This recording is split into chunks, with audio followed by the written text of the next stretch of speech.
നല്ല home made അച്ചാറുകൾ ഉണ്ടാക്കുന്ന സ്ഥലങ്ങൾ തേടിയുള്ള യാത്രയിലാണ് നമ്മൾ സലാവിന്റെ അടുത്തെത്തുന്നത്. തൃശ്ശൂർ നാട്ടികയിലുള്ള പുതിയങ്ങാടി എന്ന് പറയുന്ന സ്ഥലത്താണ് കേട്ടോ സലാവിന്റെ വീടുള്ളത്.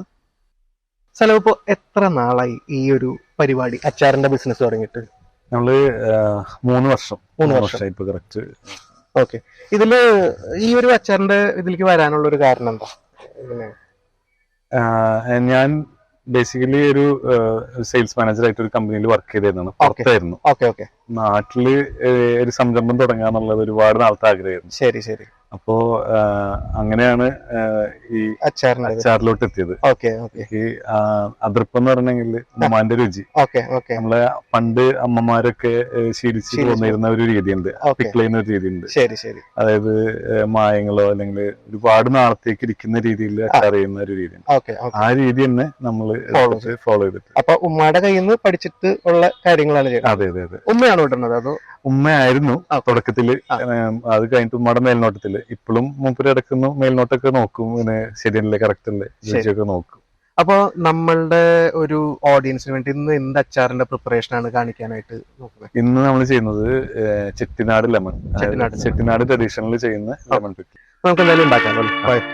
ശർക്കര പന്തലിൽ മഴ ചൊരിയും ചക്രവർത്തി കുമാര, മനോരാജ്യത്തെ രാജകുമാരിയായി വന്നു നിൽക്കാനൊരു മോഹം.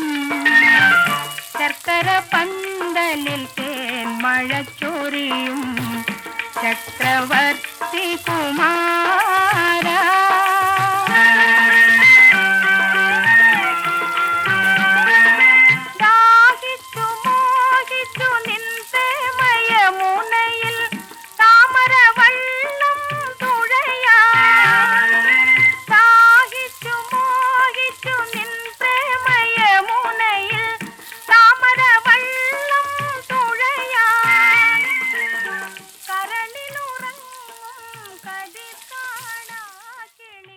അപ്പോ ചെട്ടിനാട് നാരങ്ങ അച്ചാർ ഇട്ട് കഴിഞ്ഞു. ഇനി ഒരു 24 മണിക്കൂർ കഴിഞ്ഞതിന് ശേഷമാണ് ഇതിന്റെ പാക്കിങ് കാര്യങ്ങളൊക്കെ നടക്കുന്നത്.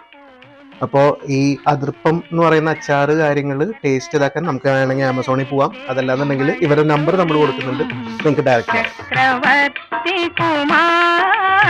അടുത്ത വീഡിയോയിൽ കണ്ടുമുട്ടുന്നത്. Bye from south Indian Malayali.